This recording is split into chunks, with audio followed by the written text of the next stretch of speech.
Hello बच्चों, तो कैसे आप सभी लोग। स्वागत है आपका हमारे चैनल एडू गुरु में। और आज हम लोग कोऑर्डिनेट ज्योमेट्री से जुड़े हुए फिर से देखेंगे कि कौन से सवाल हमारे लिए बहुत ज़्यादा इम्पॉर्टेंट है और उनको हमको पेपर से पहले लगा लेना चाहिए। तो इसलिए पार्ट 2 में हम आपके लिए लेकर आ गए हैं फिर से कुछ मोस्ट इम्पॉर्टेंट क्वेश्चन जो कि आपके CBSE बोर्ड एग्ज़ाम 2023 में पूछे जा सकते हैं।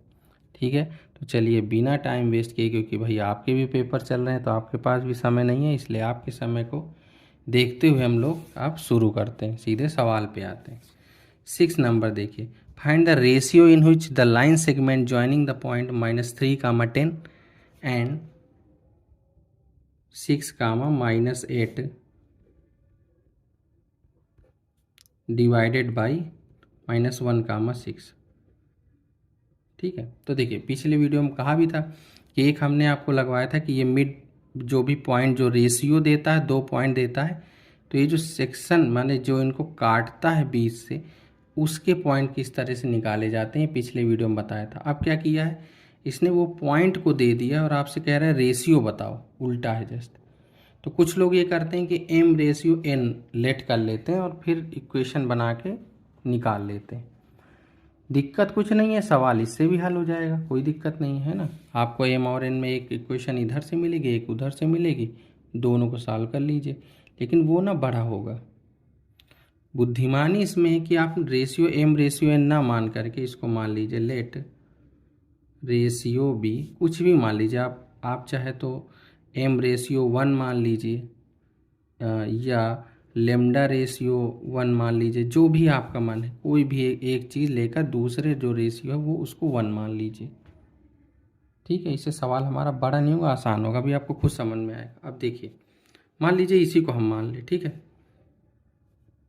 अब सेक्शन फार्मूला लगाओ तो -1, 6 किसके बराबर होगा।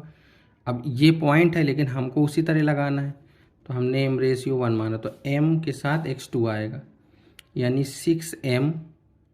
ठीक है, और -3/m+1, एक तो ये आया। दूसरा सेम उसी तरह -8m+10/m+n। तो ये वो पॉइंट है, अगर रेशियो पता होता तो यही पॉइंट आता। आप क्या करेंगे, इसका -1 के साथ पहला x का x के साथ इक्वल कर देंगे, तो सीधे m की वैल्यू मिल जाएगी। यहाँ से क्रॉस मल्टीप्लाई कराइए तो -m -1, 6m-3, m को उधर करिए तो 7m इक्वल टू 2, तो m इक्वल टू क्या आया, 2/7। तो जब m की वैल्यू 2/7 आती है तो m/n जो होगा वो क्या आएगा, 2/7 आंसर है ना। क्योंकि रेशियो जो हमने माना है m/1 यानी 2/7/1, तो कितना आएगा, 2/7, यही है। इतना और लिख देंगे तो और सही है। तो इससे ना ये आराम हो जाती। आप समझिए, अगर यही m/n हम लोग लेट करते तो क्या करते, यहाँ m आता यहाँ n आता, तो एक बार इसको और -1 को बराबर करते यहाँ से, तो m और n में एक रिलेशन मिलता। अगली बार इसको और इसको बराबर करते तो m और n में फिर एक रिलेशन मिलता। उन दोनों इक्वेशन को सॉल्व करते तब m और n अलग अलग मिलते यही आंसर। लेकिन देखो इसमें कितना छोटा है, तो कभी कभी भी अगर रेशियो आपसे पूछा जाता है तो रेशियो 1 वाला ही लेट करेंगे, ना कि पूरा। ठीक है, तो ये 6 नंबर है जिसमें आपसे रेशियो पूछा गया। आगे देखिए 7 में कह रहा है if 1, 2, 4, y, x, 6 and 3, 5 are the words of parallelogram. तो अगर पैरेललोग्राम के ये हमको दे दिए गए वर्टेक्स 1, 2, 4, y, x, 6, 3, 5, ऐसे इसको नाम दे दो A, B, C और D। कह रहे एक आर्डर में, तो x और y बताओ।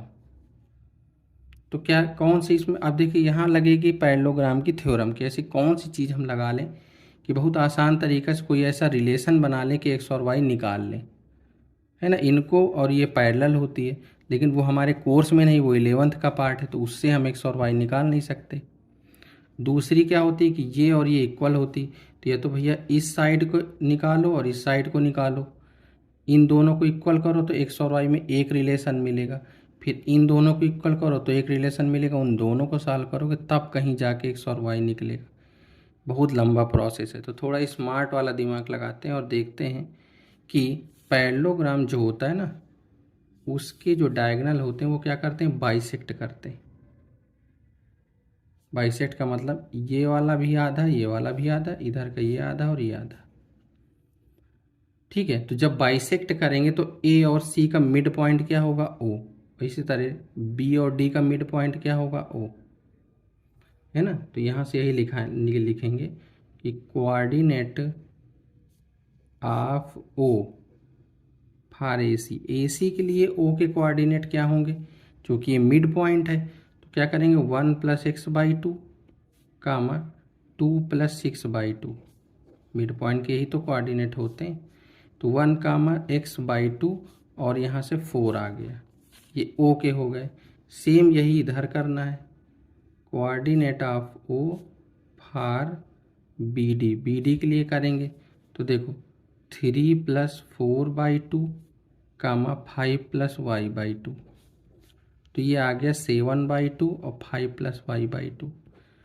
ठीक है, ये फर्स्ट है, ये सेकंड है। अब देखो है तो दोनों ना ओ ही, चाहे इधर से निकालो चाहे इधर से, तो कोऑर्डिनेट एक ही है तो ये दोनों क्या हो जाएंगे, इक्वल। तो इक्वल होंगे तो 1+x/2 upon 4।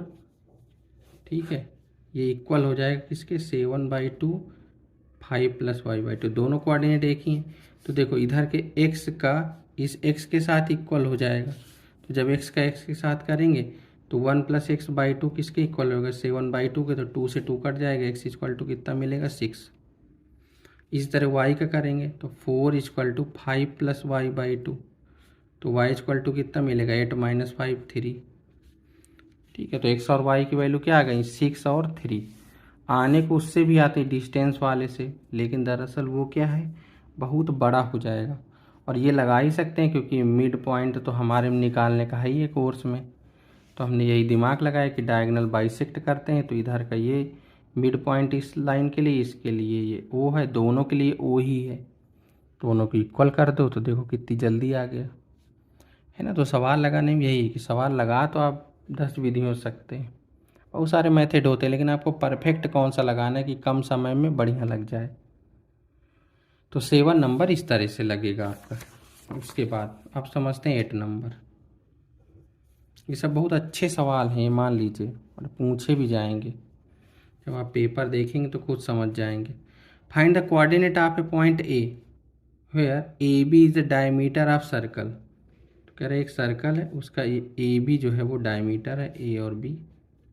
Whose centre is, अब सेंटर ओ है और सेंटर के दिए हैं 2, -3, एंड बी जो है वो 1, 4 है, और ए के हमको चाहिए, तो ए के कोऑर्डिनेट मान लो x, y। ठीक है, ए के चाहिए और बीच के दिए हैं और बी के दिए हैं। अब देखो ओ अगर सेंटर है तो ए बी का क्या होगा, मिड पॉइंट होगा, है ना। O is the centre of circle and A B is a diameter. A B क्या है, diameter. So O is the mid point of A B. A B का मिड पॉइंट क्या होगा, ओ होगा, सेंटर होता है इधर के, ये रेडियस इधर की है, तो ये मिड पॉइंट है, यानी 2, -3 मिड पॉइंट हो गया।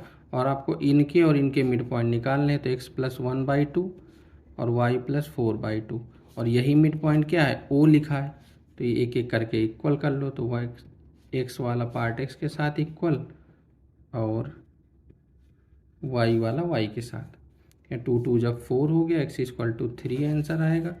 यहाँ -6, तो y इक्वल टू आएगा -10।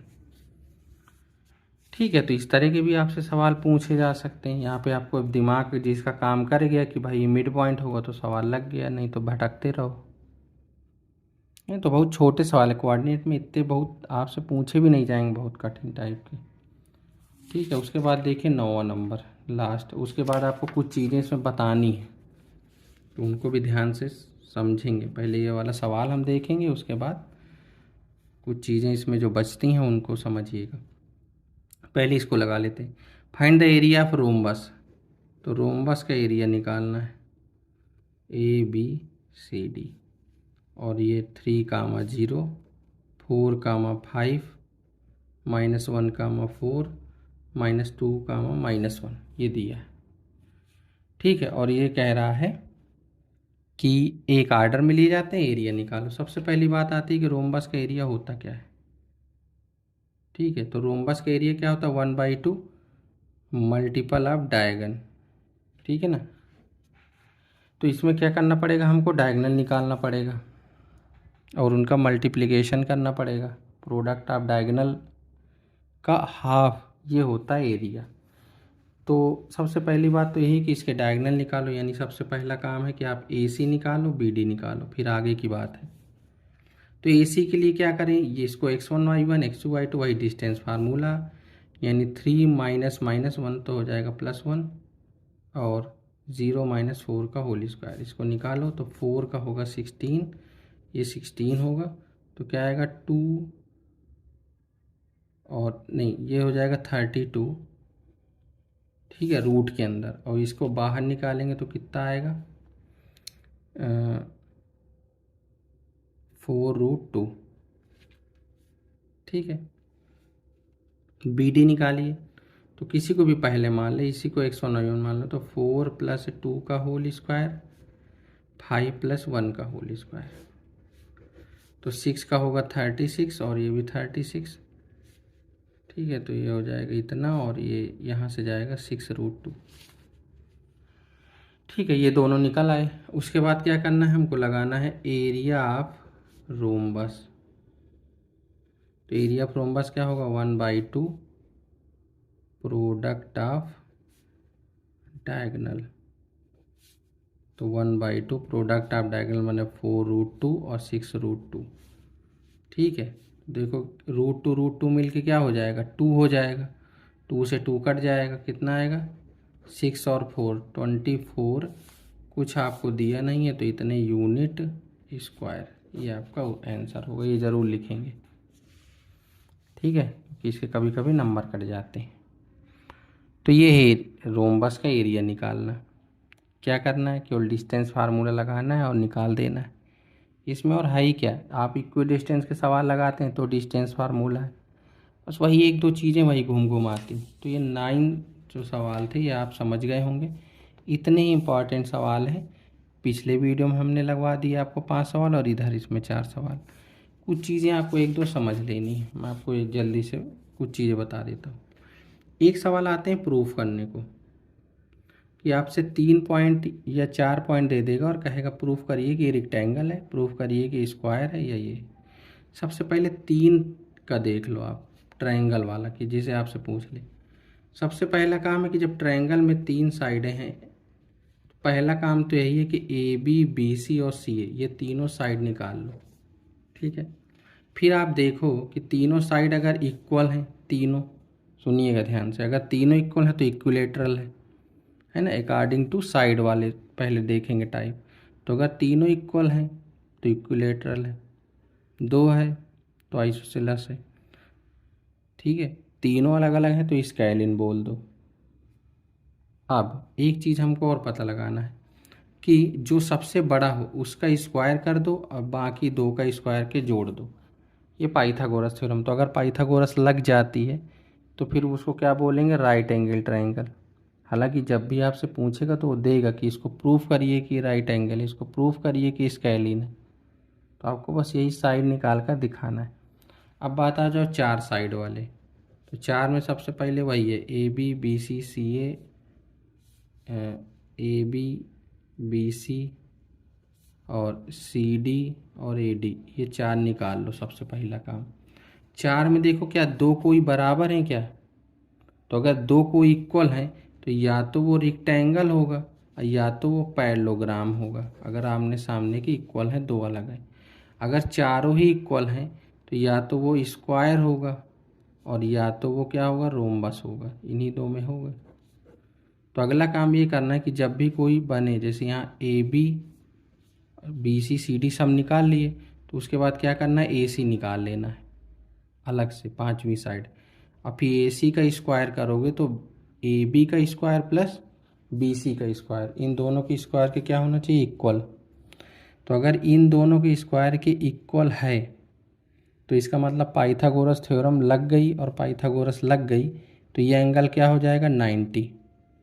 और जैसे ही ये एंगल 90 हुआ, समझ रहे हैं, तो ये 90 अगर हो गया तो अगर आमने सामने वाली साइड इक्वल है तो इसको रेक्टेंगल बोल देंगे, नहीं हुआ तो पैरेललोग्राम है। अगर चारों साइड इक्वल हैं तो स्क्वायर और रोम्बस में एक होगा।